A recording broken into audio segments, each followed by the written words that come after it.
ராமநாதபுரம் மாவட்டத்திலிருந்து மீன்பிடிக்கச் சென்று இலங்கை கடற்படையினரால் கைது செய்யப்பட்டுள்ள 20 மீனவர்கள் உள்பட இலங்கை சிறைகளில் வாடும் 37 தமிழக மீனவர்களையும் அவர்களின் 45 படகுகளையும் பத்திரமாக விடுவிக்க மத்திய அரசு தலையிட்டு உடனடி நடவடிக்கை எடுக்க வேண்டும் என முதலமைச்சர் செல்வி ஜெயலலிதா பிரதமருக்கு எழுதியுள்ள கடிதத்தில் வலியுறுத்தியுள்ளார்.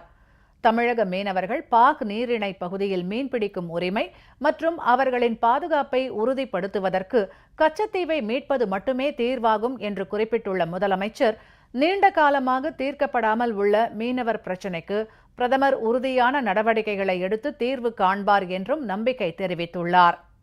முதலமைச்சர் செல்வி ஜெயலலிதா பிரதமர் திரு நரேந்திர மோடிக்கு எழுதியுள்ள கடிதத்தில், பிரதமர் தலைமையில் மத்தியில் புதிய அரசு அமைந்த பின்னர் இலங்கை கடற்படையினர் பிடித்துச் சென்ற 184 தமிழக மீனவர்களை மத்திய அரசு மேற்கொண்ட உறுதியான உடனடி நடவடிக்கைகளின் காரணமாக அந்நாட்டு அரசு விரைந்து விடுதலை செய்ததற்காக பிரதமருக்கு தமது நன்றியை தெரிவித்துக் கொள்வதாக குறிப்பிட்டுள்ளார்.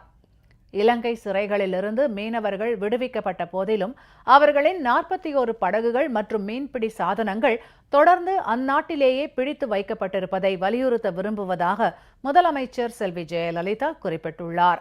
தமிழக மீனவர்களின் அடிப்படை வாழ்வாதாரமாக விளங்கும் படகுகள் மற்றும் வலைகள் உள்ளிட்ட உபகரணங்களை சேதப்படுத்தும் வகையில் இலங்கை அரசு வேண்டுமென்றே இரக்கமற்ற நடைமுறைகளை கடைபிடிப்பது போன்று இந்த செயல் தெரிகிறது. மீன்பிடி படகுகளும் சாதனங்களும் நீண்ட காலமாக கேட்பாரற்று உபயோகப்படுத்தப்படாமல் இருக்குமானால் அவை பயன்படுத்த முடியாத வகையில் வீணாகிவிடும். எனவே இதன் மூலம் மீனவர்கள் தங்கள் வாழ்வாதாரத்தை நேரடியாக இழக்கக்கூடிய நிலையை இலங்கை அரசு ஏற்படுத்துகிறது. தமிழக மீனவர்கள் சட்டவிரோதமாக கைது செய்யப்படும் சம்பவங்கள் சற்றும் குறையாமல் தொடர்ந்து நீடிக்கின்றன. ராமநாதபுரம் மாவட்டம் ராமேஸ்வரம் மற்றும் மண்டபம் மீன்பிடி தளங்களிலிருந்து 4 படகுகளில் நேற்று முன்தினம் மீன்பிடிக்கச் சென்ற 20 மீனவர்கள் அன்று நள்ளிரவு இலங்கை கடற்படையினரால் கைது செய்யப்பட்டுள்ள மற்றொரு சம்பவம் நிகழ்ந்திருப்பது தமது கவனத்திற்கு வந்துள்ளது. கைது செய்யப்பட்ட மீனவர்கள் இலங்கை தலைமன்னாருக்கு கொண்டு செல்லப்பட்டுள்ளனர். பாக் நீரிணை பகுதியில் பாரம்பரிய மற்றும் வரலாற்று ரீதியாக தமிழக மீனவர்களுக்கு உள்ள சட்ட ரீதியான வாழ்வாதார உரிமைகளை மீறி இலங்கை கடற்படை தொடர்ந்து இதுபோன்ற கைது நடவடிக்கைகளில் ஈடுபட்டு வருகிறது. அப்பாவி தமிழக மீனவர்களின் அவல நிலையை கருத்தில் கொள்ளாமலும் எவ்வித முன் யோசனையின்றியும் இந்தியா இலங்கை இடையேயான 1974 மற்றும் 1976 ஆண்டுகளில் செய்து கொள்ளப்பட்ட ஒப்பந்தங்களின்படி கச்சத்தீவு இலங்கைக்கு தன்னிச்சையாக தாரை வார்க்கப்பட்டது. அந்த ஒப்பந்தங்களில் குறிப்பிட்டுள்ளபடி மீனவர்களின் வரலாற்று ரீதியான உரிமைகளும் மீறப்பட்டுள்ளன. கச்சத்தீவு தொடர்பான ஒப்பந்தங்களின் சட்ட ரீதியான செல்லத்தக்க தன்மை குறித்த ஒரு ரிட் மனு உச்சநீதிமன்றத்தில் நிலுவையில் இருப்பதை பிரதமருக்கு தாம் ஏற்கனவே தெரிவித்திருந்ததை முதலமைச்சர் செல்வி ஜெயலலிதா சுட்டிக்காட்டியுள்ளார். இந்த சூழ்நிலையில் சர்வதேச கடல் எல்லைக்கோடு மற்றும் கச்சத்தீவு பிரச்சினைகளை மத்திய அரசு முடிந்துவிட்ட பிரச்சினையாக கருத முடியாது என்பதை தமிழக அரசு தொடர்ந்து வலியுறுத்துகிறது. தமிழக மீனவர்களின் வாழ்வாதாரமான பாக் நீரிணை பகுதியில் மீன் பிடிப்பது மற்றும் அவர்களின் பாதுகாப்பை மீண்டும் உறுதிப்படுத்துவதற்கு கச்சத்தீவை மீட்பது மட்டுமே தீர்வாகும் என்றும் முதலமைச்சர் செல்வி ஜெயலலிதா குறிப்பிட்டுள்ளார்.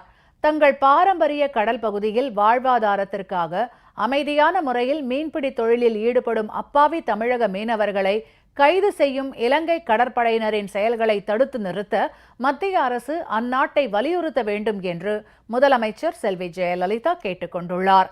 தமிழக மீனவர்களின் வாழ்வாதார பிரச்சினைக்கு நிரந்தர மற்றும் உறுதியான தீர்வு காண்பதற்கு உடனடி முயற்சிகளை மத்திய அரசு மேற்கொள்ள வேண்டும். இலங்கை கடற்படையினரால் நேற்று முன்தினம் கைது செய்யப்பட்டுள்ள 20 மீனவர்கள், அவர்களின் 4 படகுகள் உள்பட இலங்கை சிறைகளில் உள்ள 37 மீனவர்களையும் 45 படகுகளையும் பத்திரமாக விடுவிக்க பிரதமர் உடனடியாக தலையிட்டு நடவடிக்கை எடுக்க வேண்டும் என முதலமைச்சர் செல்வி ஜெயலலிதா மீண்டும் வலியுறுத்தி கேட்டுக் கொண்டுள்ளார்.